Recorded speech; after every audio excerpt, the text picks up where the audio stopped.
Amados em Cristo, hoje os convido para refletirmos juntos sobre a pergunta: quem é Jesus? E lemos em Marcos 8, versículos 27 a 38. Então Jesus e os seus discípulos foram para as aldeias de Cesareia de Filipe. No caminho, perguntou-lhes: quem os outros dizem que eu sou? Os discípulos responderam: uns dizem que é João Batista, outros dizem que é Elias e ainda outros dizem que é um dos profetas. Então Jesus perguntou: e vocês quem dizem que eu sou? Respondendo, Pedro lhes disse: o Senhor é o Cristo. Então Jesus os advertiu de que a ninguém dissessem tal coisa a seu respeito. Então Jesus começou a ensinar-lhes que era necessário que o Filho do Homem sofresse muitas coisas, fosse rejeitado pelos anciãos, pelos principais sacerdotes e pelos escribas, fosse morto e que depois de 3 dias ressuscitasse. E isso ele expunha claramente. Então Pedro, chamando-o à parte, começou a repreendê-lo. Mas Jesus, voltando-se e vendo seus discípulos, repreendeu Pedro e disse: saia da minha frente, Satanás, porque você não leva em consideração as coisas de Deus, e sim as dos homens. Então, convocando a multidão e juntamente os seus discípulos, Jesus lhes disse: se alguém quer vir após mim, negue a si mesmo, tome a sua cruz e siga-me. Pois quem quiser salvar a sua vida, a perderá, e quem perder a vida por minha causa e por causa do Evangelho, esse a salvará. De que adianta uma pessoa ganhar o mundo inteiro e perder a sua alma?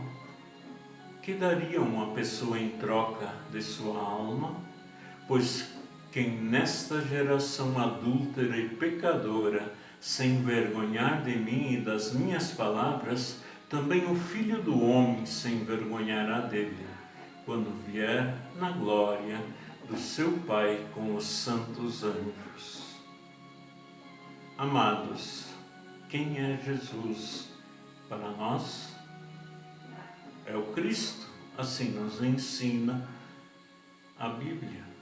Mas que Cristo é Ele? Certamente não será um Messias que nos isenta das dificuldades em nossa caminhada, discipulado sob a cruz. Pelo contrário, Jesus é o Cristo que vai à frente ensinando-nos a fidelidade sustentada até as últimas consequências. Isso é inquietante, mas é bem o quadro messiânico de todo o livro do Evangelho de Marcos. O texto de hoje aponta o assunto central do livro e, simultaneamente, é um ponto de chegada de um longo caminho de ensino e discipulado de Jesus para com os seus 12 discípulos e o início de um aprofundamento não menos árduo. Nesse texto, pela primeira vez, um discípulo responderá à pergunta fundamental: quem é Jesus? É o Cristo? Antes, podemos reparar no próprio livro de Marcos, nos capítulos que antecedem, 1, 3, 5, sempre foram, então, ali os demônios que tinham afirmado que Jesus é o Cristo, foram sempre também repreendidos por Jesus.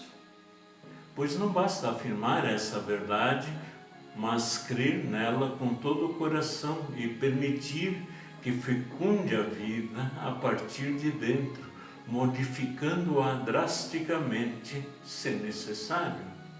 Isso tudo só o Espírito Santo opera por meio da Palavra de Deus, batismo e Santa Ceia. É preciso compreender que tipo de Cristo é Jesus e a que tipo de caminhada Ele nos convida. De forma que exatamente na nossa caminhada de fé é que vem a pergunta: quem é Jesus? Jamais se consegue respondê-la adequadamente quando somente se acompanha de longe os passos de Jesus ou que simplesmente o observa, mesmo que com curiosidade. É preciso mais que isso. Para responder com acerto a essa pergunta, é preciso estar a caminho com Ele, seguindo as pegadas dele, andando conforme Ele ensinou, convivendo com Ele em fé. Somente na caminhada de fé essa pergunta faz sentido. Fora do caminhar com Jesus, ela é pura curiosidade e, portanto, sem valor.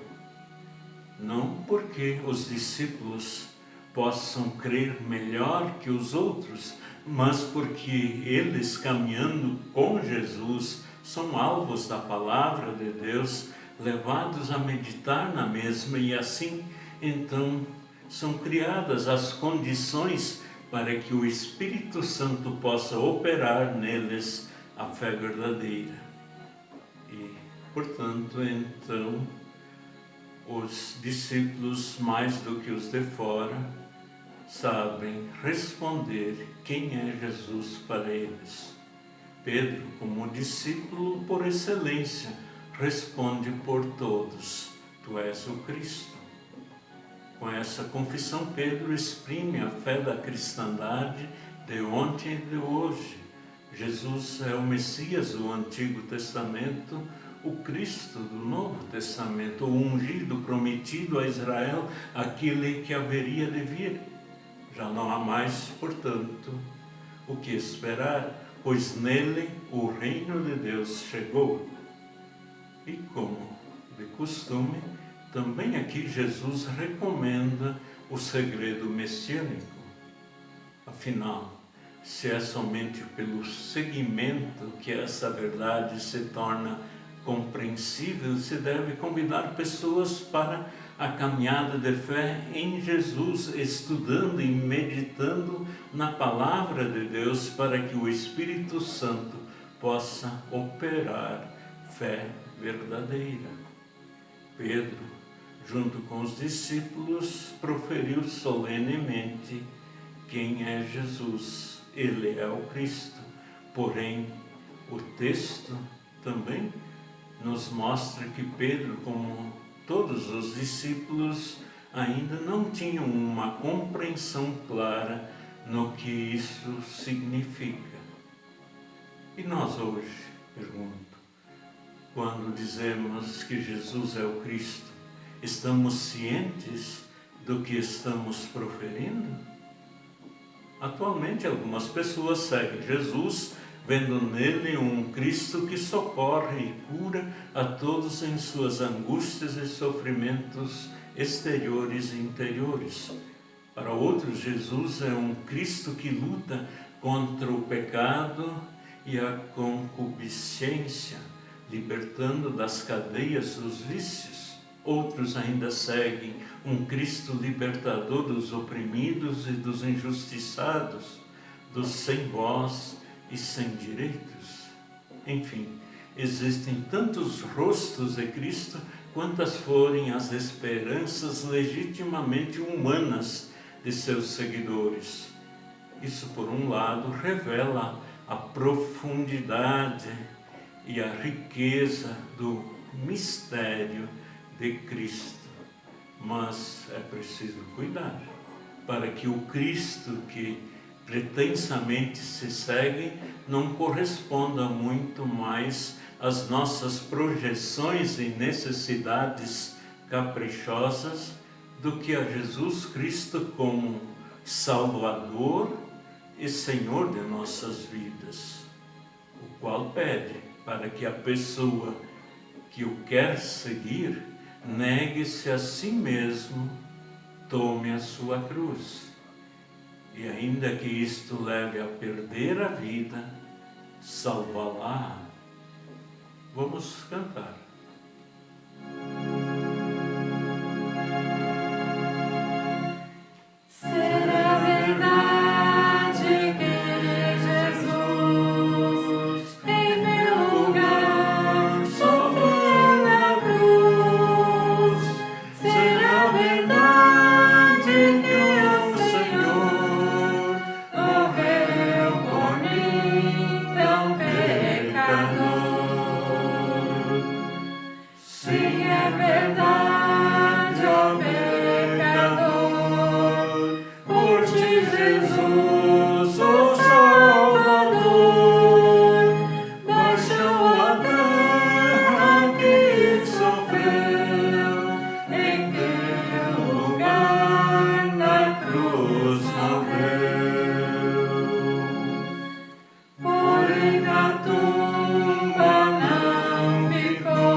assim, em nossa caminhada de fé, sempre busquemos cada vez mais nos esclarecer na palavra, e ela própria sempre servir de instrumento do Espírito Santo para nos tornar esclarecidos de